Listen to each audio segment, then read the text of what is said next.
That's right. I think one of the most important tactics that they try to use against us is to always keep us divided, to keep us feeling like we're alone, and to keep us feeling like we have no say over anything that's going on, and we just have to go along with the system to get along. But that's, of course, all complete lies. And once people wake up to that fact, they can start to discover just how far that we've been taken along this path by the technique of the Fabians in terms of an incremental increase in the type of control that government has over our lives.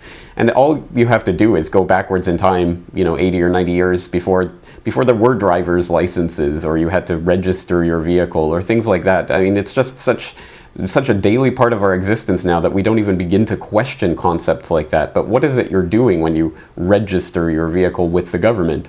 Well, as you point out, you're basically saying they own it and they're letting you use it. So things like that, when people start to understand concepts like that, I think they get a completely different understanding of what the currently accepted reality is. And I think that's so important. So I definitely applaud all the work that you're doing over there. And I hope people will check out Think Free and Bursting Bubbles of Government Deception. Again, I think that was a great film, and it really helped me to understand some of these concepts. So let's move to the present. What kinds of things are you working on now?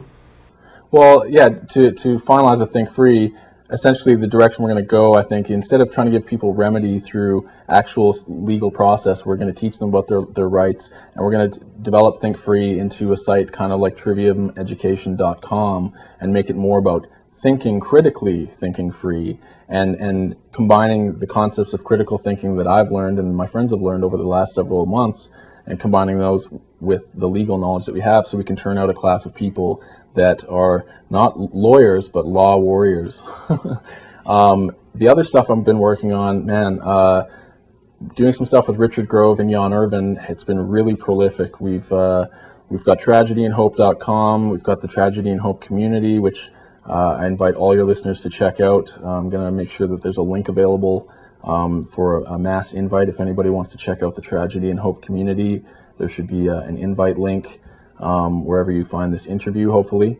Also working on a new web show with Rich and a few other people called What You've Been Missing. And we're supposed to be getting a guest star from Charlie Veach of the Love Police in our upcoming episode. And also, Believers Beware, that series is coming to fruition. We've got the first film, Contrary Conditioning. It's more of a series of episodes, I guess.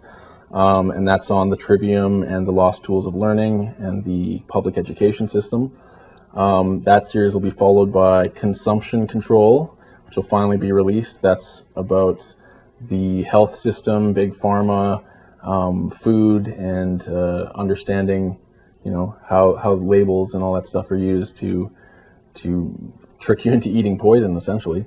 And then the final series for Believers Beware is going to be called Conquest versus Consciousness, and that's going to be we talk about like the Zeitgeist movement, we talk about religion, all the real heady taboo stuff, but in a way that you might not have thought about, and that's completely non-confrontational.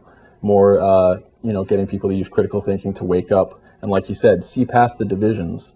Because I think the number one thing people need to realize when they're thinking in terms of all these divisions like race and nationality and sex and everything is that the most racist, sexist, prejudiced entity on the earth is the government, because it is the one that primarily separates us based on all our physical attributes, not us.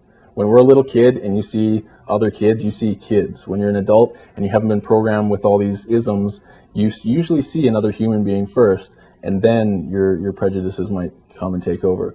So if people realize that they have to stop following these ideologies that the government promotes and instead seek out their own philosophy, figure out something that makes sense and has proper principles and an understanding that's logical and reasonable and based on, unfortunately, if you're emotional, you need something based on your intellect. And if you're too intellectual, you maybe need a little bit more intuition.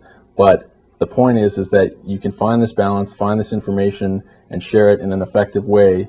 And that's what we're doing. All the projects that I'm working on, I'm working with Richard Grove, Jan Irvin, yourself, James, Rob Christie. It's all geared towards not only empowering people, but we don't want to tell them what to think. We want to show them a process of how to think so that they can take what we teach them and go off on their own and go in any direction they want. But as long as it's something that's useful to them and raises their consciousness. And as long as we're sharing these ideas like that, then it's only a matter of time before everyone's woken up and said, I'm not going to give my time or my energy or my power away to this state which is using my energy against me like I'm a battery.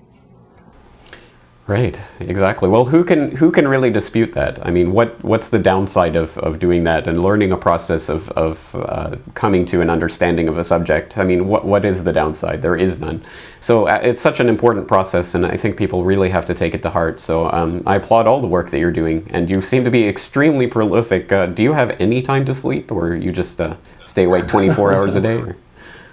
Yeah, I sleep about as much as you do, I guess. No, I try and work efficiently. I definitely, time management has its issues. Like, 2020 hindsight, for example, Rich really did a lot of the editing on that one, and I just did a lot of the filming and a little bit of voiceover, but he was nice enough to give me a director's credit, and, maybe I'm more of a producer, but, that was a film where it was like a shared project. So what I'm trying to do now you kind of appear more prolific, I guess, when you're associated with many projects and you are contributing, but that's, I think, what the new model will be is as independent media creators, you get into a schedule, but like you're doing with James Evan Pilato and the New World Next Week, we see the benefit in working together and kind of sharing the load, and then you not only do you cross-pollinate the audiences, but you get multiple viewpoints across in one batch of media.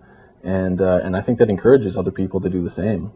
So I'm hoping people follow our example in how we're producing, non-fearful, empowering, self-learned media where people can not only consume it, share it with their friends, but see how we're doing it. Like, I think, showing people behind the scenes how to do a green screen, how to do a composite, what kind of mics they want to use, how to get a good, decent camera for not that much money. Show them these techniques so that they don't have to walk in with the unknown and fearful of what they don't know. They can at least go, hey, these guys are doing it already. I'd like to get my viewpoint out. It's a little different.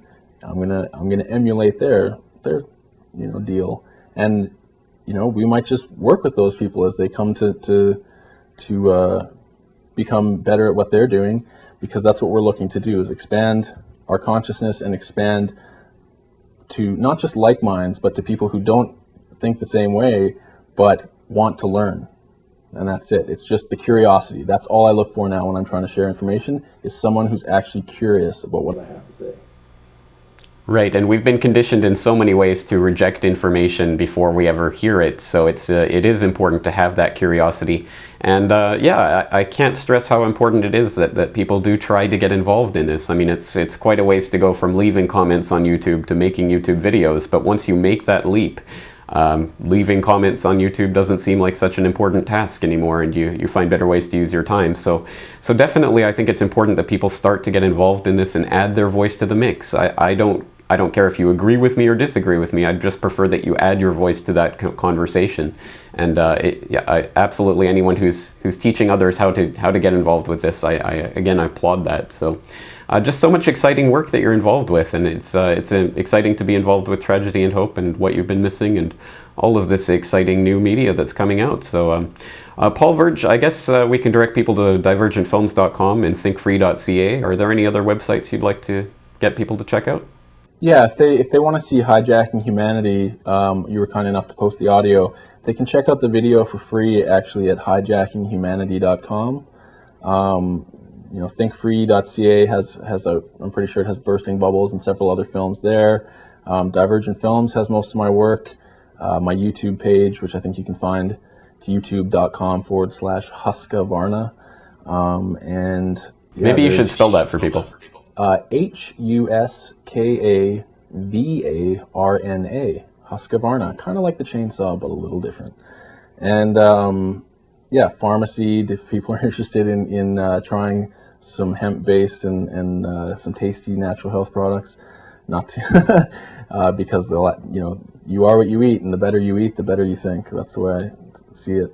But I think I would just leave people with the thought that as long as you're not apathetic, as long as you're doing something constructive for your life, you're already not letting them win. by turning off your TV, canceling your cable, shopping for healthy food as opposed to, boxed, food with MSG and crap, taking those small steps towards your own betterment and towards realizing your own power and not contributing your energy to this systemic kind of parasite, it's not as hard as you think. You just got to take that first step. You'll realize it's manageable, and you'll realize you have way more power than you think. Way more. Such a valuable message, and again, I just want to applaud you for all the work you're doing, and I definitely want to encourage people to support your work. If you appreciate the films that Paul Verge is making, please buy copies of them, because without supporting this alternative media, the alternative media can't begin to thrive, and it's such an important thing for people to support people like yourself. So Paul Verge, once again, hats off, and thank you so much for joining me today on the Corbett Report. Thank you, James, and I appreciate it very much.